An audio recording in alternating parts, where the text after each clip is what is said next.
जय हिंद दोस्तों, स्वागत है आप सभी का आपके अपने YouTube चैनल ट्यूशन घर ऑफिशियल में। आज की इस वीडियो में हम लोग टॉप 5 क्वेश्चंस देखेंगे एसएससी स्टेनोग्राफर के प्रीवियस ईयर का। इसमें हम लोगों ने जीके जीएस वाले सेक्शन का, स्टैटिक जीके और करंट अफेयर जैसे सेक्शन को हम कवर करेंगे।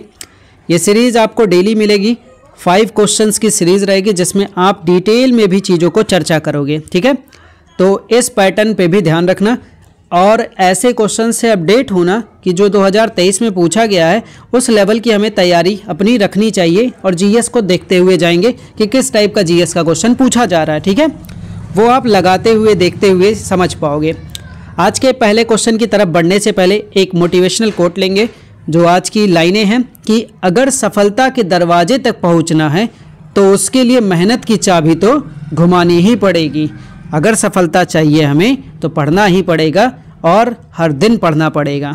तो आइए आज की इस मोटिवेशनल लाइन के साथ टॉप 5 क्वेश्चंस की शुरुआत करते हैं।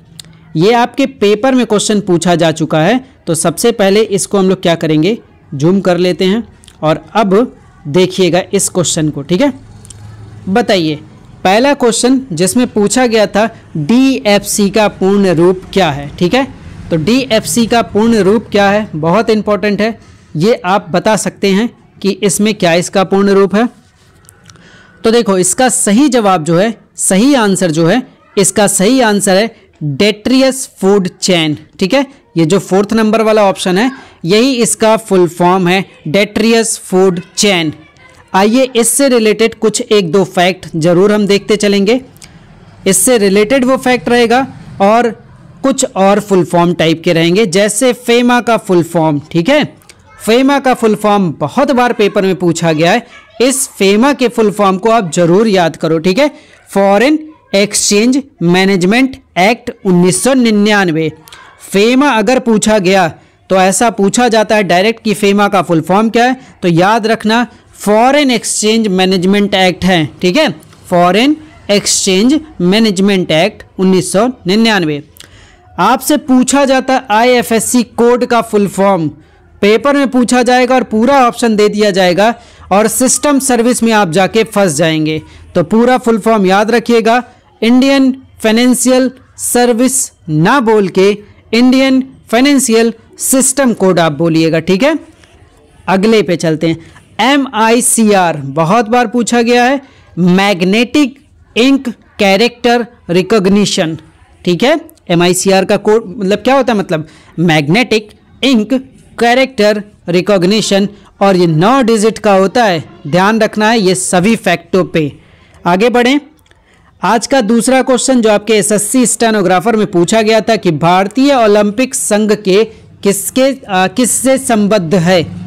ऑप्शंस है अंतर्राष्ट्रीय ओलंपिक समिति, अंतर्राष्ट्रीय ओलंपिक संघ, अंतर्राष्ट्रीय ओलंपिक परिषद या फिर अंतर्राष्ट्रीय ओलंपिक महासंघ। तो इस क्वेश्चन के सही आंसर की तरफ जब आप जाएंगे तो इस क्वेश्चन का सही आंसर है अंतर्राष्ट्रीय ओलंपिक समिति। ठीक है, अंतर्राष्ट्रीय ओलंपिक समिति से संबंधित है भारतीय ओलंपिक संघ। आइए ओलंपिक से रिलेटेड कुछ फैक्ट भी जानते हैं। ठीक है, देखना इसमें पहला फैक्ट आपके लिए है कि सबसे पहले आधुनिक ओलंपिक की शुरुआत की अगर बात होगी तो कब किया गया था, 1896 में। कहाँ किया गया था, यूनान की राजधानी एथेंस में। पहला फैक्ट हो गया। अगला है ओलंपिक के 5 रिंग खेल।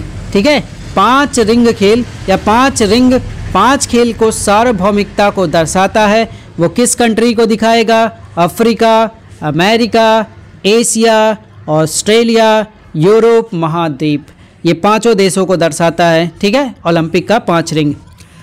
हर 4 वर्ष में ओलंपिक होता है, हर 4 वर्ष के अंतराल पे होता है, ये भी हमें जानना चाहिए। ओलंपिक प्रतियोगिता में स्वर्ण पदक पूरी तरीके से सोने से कम बना था, तो वो 1912 में बना था पूरी तरीके से सोने का। ओलंपिक पदक विजेता प्रथम भारतीय महिला कौन थी, तो कर्दम मल्लेश्वरी। इनका नाम याद रखिए, कर्दम मल्लेश्वरी थी जिन्होंने पहली बार ओलंपिक पदक भारत के लिए लाया था। फैक्ट जरूर बताऊंगा साथ ही साथ ताकि आपको अच्छा भी लगे। ठीक है, अब देखो ये टॉप 5 क्वेश्चन का, ये भी पेपर में पूछा गया, देखना ध्यान से। पूछा गया महाभाष्य के लेखक कौन थे, तो आप क्या बताओगे, पतंजलि थे, कौटिल्य थे, पाणिनि थी, बाणहि थे, कौन था आखिर? तो आप कहेंगे कि सर महाभाष्य के लेखक जो हैं वो हैं पतंजलि। ठीक है, महाभाष्य के लेखक कौन थे? पतंजलि। ठीक है, इससे भी एक दो फैक्ट मेरे पास कलेक्ट हुआ है, मैं आपसे चर्चा करता हूँ। ठीक है, फैक्ट मतलब अलग ही बुक्स से रिलेट हो रहा है। प्लेइंग इट माई वे बहुत पूछा जाता है, ये सचिन तेंदुलकर की ऑटोबायोग्राफी है। स्टेज टू द हार्ट करके एक है, वो बुक मैं आने वाले दिनों में कराऊंगा, वो कपिल देव की बुक है। ठीक है, कपिल देव की ऑटोबायोग्राफी है। एक ये भी पेपर में बहुत पूछा जाता है, इस नाम को याद रखिएगा, द पीपुल्स राष्ट्रपति doctor APJ Abdul Kalam, SM Khan. बहुत पूछा गया, जरूर ध्यान रखिएगा, SM खान ने लिखा है द पीपल्स राष्ट्रपति डॉक्टर APJ अब्दुल कलाम। अगला क्वेश्चन 4th नंबर हमारे पास आ गया है। निम्नलिखित में से किस परत में ओजोन होती है? क्षोभ मंडल में होता है, ताप मंडल में होता है, समताप मंडल में होता है, या फिर मध्य मंडल में होता है? आपको बताना है इसमें से कौन से में होता है। इन चारों ऑप्शन में कौन से में होता है ये आपको बताना है। तो आप बताओगे कि सर इसका जो आंसर बनेगा वो बनेगा समताप मंडल। आइए समताप मंडल से रिलेटेड कुछ बातें जानते हैं। ठीक है, सबसे पहले तो आप ये जानिए कि जो ओजोन परत की बात हुई है वही समताप मंडल से संबंधित है। यहाँ कुछ फैक्ट जो हैं, कुछ लाइनें हैं, वो आप ध्यान से देखें। लिखा है कि ओजोन अवक्षय जो हुई हैं 1970 के दशक के उत्तरार्ध से देखे गए दो अलग अलग लेकिन संबंधित घटनाओं से ओजोन का वर्णन करता है। ठीक है, पृथ्वी के समताप मंडल को ही ओजोन परत में ओजोन की कुल मात्रा में लगभग 4% की लगातार गिरावट और पृथ्वी के ध्रुवीय क्षेत्रों के आसपास समताप मंडलीय ओजोन में वसंत ऋतु का बहुत अधिक कमी होती है। पश्चिम घटनाओं को ओजोन के छिद्र, अभी यहाँ तक देखो कुछ पूछा नहीं गया, यहाँ तक कोई क्वेश्चन आपका नहीं है। कह रहा है कि ओजोन अवक्षय दुनिया भर में कैंसर के बढ़ते कारणों और पर्यावरण के अन्य नकारात्मक प्रभावों के लिए चिंता का विषय है। कैंसर का एक कारण ये भी है। अगला, ओजोन परत हानिकारक पराबैंगनी तरंग दैव को पृथ्वी के वायुमंडल से गुजरने से रोकती हैं। ठीक है, ओजोन परतें। क्लियर। आगे कह रहा है कि ये तरंग दैव कैंसर, सनबर्न, मोतियाबिंद, स्थायी अंधापन आदि का कारण बन सकती हैं। कौन बन सकता है?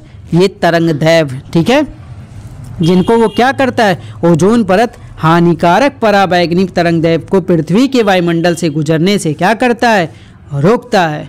आगे देखना, दोनों प्रकार की कमी में सबसे महत्वपूर्ण प्रक्रिया परमाणु हैलोजन द्वारा, ठीक है, परमाणु हैलोजन द्वारा ओजोन का उत्प्रेरक विनाश है। समताप मंडल में इन हैलोजन परमाणुओं का मुख्य स्रोत मानव निर्मित हैलोकार्बन प्रशीतक, विलयन, प्रयोदक और झाग धमक कर्मक क्लोरोफ्लोरोकार्बन, याद रखना है सबसे पहले क्लोरोफ्लोरोकार्बन, ठीक है, HCFC, फ्रेयान, मेथिल ब्रोमाइड, हैलोन का फोटो पृथक्करण है। ये सब आप देखने को पाओगे CFC का मतलब क्लोरोफ्लोरोकार्बन के बारे में, HCFC के बारे में, फ्रेयान के बारे में, मेथिल ब्रोमाइड के बारे में। ठीक है, फ्रेयान गैसें आप देखते हो फ्रिज वाले में से निकलती हैं। ये सब चीज़ें आप देखते हो कि नुकसानदायक बनती रहती हैं हम लोगों के लिए।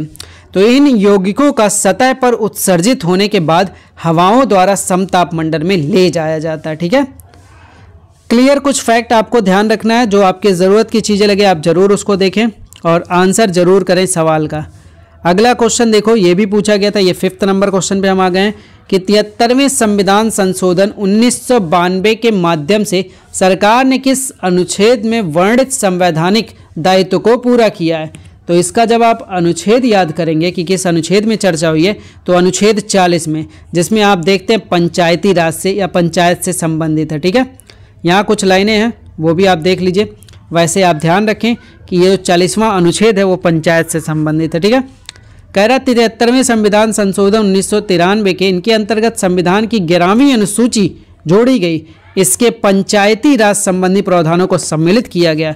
इस संशोधन द्वारा संविधान में भाग 9 जोड़ा गया था और इसमें अनुच्छेद 243, 243 का 243 का तक शब्द है।